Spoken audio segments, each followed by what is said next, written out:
as part of Boston WILPF, I'm very proud to present and introduce Marybeth Gardam, whom I've known for several years.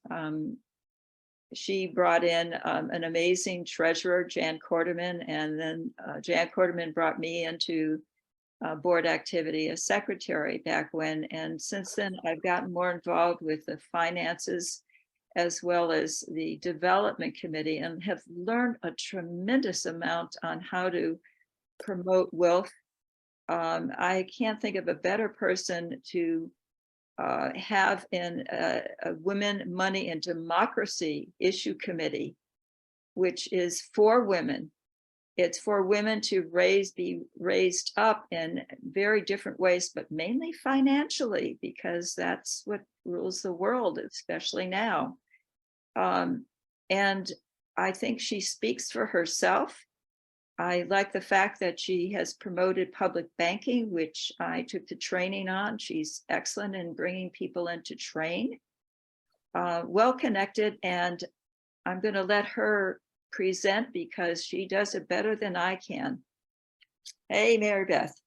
Thank you, Eileen.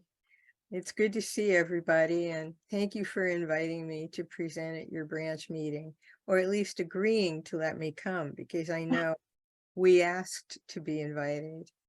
My goal today is to acquaint your members with an overview of what our Women, Money, and Democracy Committee is and what we do in an effort to increase engagement between our committee and our projects and your branch membership. You're probably aware of our beginning. In the early 2000s, we focused on addressing the way corporate power threatens our democracy. We were led then by the indomitable Mary Zepernick and Virginia Rasmussen, and later by Nancy Abbey. The committee boasted some brilliant members, including Jim Allison, Molly Morgan, Jan Edwards, and others. And back then, the education and awareness we provided was eye-opening and served to alert activists about the need for constant vigilance in protecting our democracy from big money influence.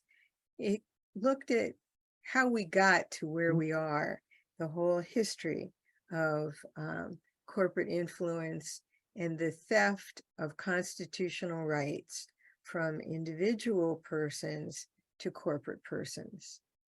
Our corporate study course raised awareness and was used in the majority of our branches across the country. And running small group reading and discussion groups on this subject added new members in every branch where it was used. Back then, our committee was named Corporations versus Democracy. So what's changed since then? Well, let's start by taking a quick look at our web page. We still meet on the third Tuesday of the month at 8 p.m. Eastern, and our next meeting is on April 15th. If you'd like to visit or become a member, please email me. I don't really think very many of our members visit our website with any frequency, but you should, because there's just a host of information on this page, which is on our website. This is our committee's logo. And there's a little background about who we are and when we started. In Women, Money, and Democracy, you'll find women like you who want to change the system and are willing to work for it, a path to leadership for introducing projects and strategies, organizing tools and the chance to create them, and strategies to engage the public, short and long-term projects that invite your participation and leadership. We have our committee priorities that I hope you'll look at, and then our current projects. Our corporate personhood project, which has been the oldest one that we've that we've worked on. And you can see that here we have our corporate study course, which is downloadable, and the timeline of corporate constitutional rights, which has been used by many, many organizations over the years. And then Jim Allison, who's an accomplished scholar, has also used his humor and wit to translate some of the facts about corporate power into very compelling dramas, little plays, which are easily mountable in your community by amateur actors. You don't have to memorize the scripts. You can do a play reading, which can be very effective on explaining to a whole new generation of people the facts about how we got to where we are. There's also a section on the Powell Manifesto, which talks about how that Lewis Powell memo blatantly laid out the plans for all the corporate capture tactics that corporations have used in the last 50 years. These are the allies that we work with in our committee. Move to Amend, which has been pursuing the We the People amendment. Represent Us, US, which is a state-by-state citizen lobbying for the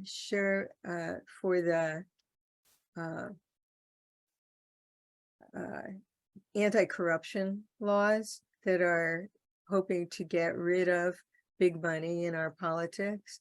And on this page, you can see some very powerful videos that explain how our democracy is broken. Bold Rethink, which plan to use the law of the commons, the existing laws, to curtail corporate power.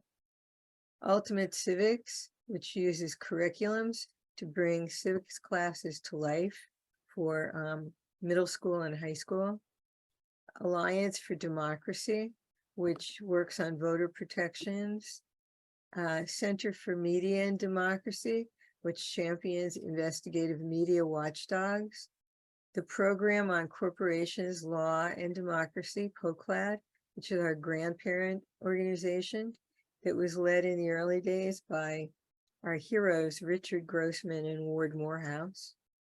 And the Organized Crime and Corruption Reporting Project, which looks at global corruption with many connections to the United States. And then, of course, there's our advocacy for public banking. And I'll be talking more about that, including information about our public banking toolkit. Then this is the anti-corruption work that we attempt to do. Honestly, we don't get very far on it because we don't have enough people on our committee to take this part up. But it's a piece that I feel really strongly about. A few years ago, our committee invited the whole membership to view a film called The Laundromat with Meryl Streep and a lot of other, excuse me, famous actors who looked at the way that corporations are using shell corporations and fraud to really injure the economy, and also to victimize ordinary Americans in order to get more profits. So this is something that we offer a link to the film and discussion questions.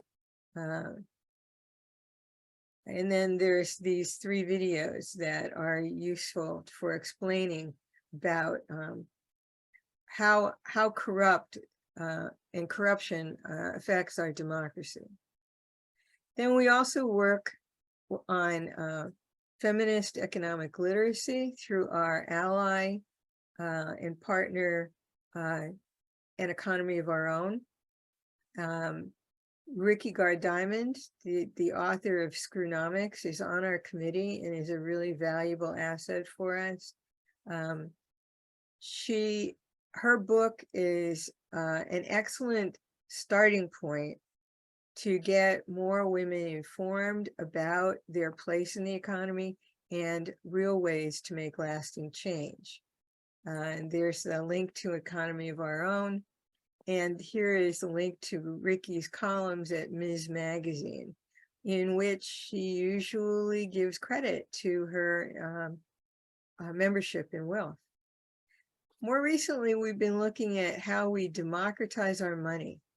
We recognize that whoever controls our money controls the democracy, the global economy, and the power to change the system. So we've been allying with a group called Alliance for Just Money. It's not that corporate power is less of an important issue now than it was when our committee started. It's that we began to see more and more connections between corporate power and some very shady and threatening impacts in our everyday lives and our economy. We also felt the need to raise hopeful solutions to the problem of degraded democracy. And because WILPF US is an organization that looks at issues through a feminist lens, we wanted to make women and money as much a part of the work of our pro-democracy work. So because economic disadvantages are still a huge reality for all women, especially women of color, a few years ago, we transitioned from Corporations versus Democracy Committee to the Women, Money, and Democracy Committee. And I would say that of all of our WILPF national committees, Women, Money, and Democracy is most closely aligned with efforts towards transforming our economic system to be less rigged against women and the poor. And the solutions we study and promote address these inequalities and call for systemic transformations of our economy, our banking system, and even our monetary system. So let me tell you a little more about that.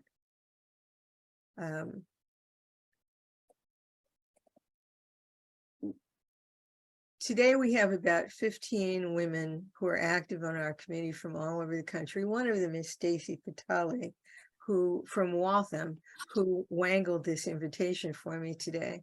And one of the projects that we're very involved with is about public banking. Our former co-chair, Nancy Abbey, informed me about public banking years ago when I was still very, very involved with the Move to Amend movement. And I didn't think that we had the capacity to do both. So I put public banking on a back burner. But I began to look at it and study it. And what I realized is how it definitely has benefits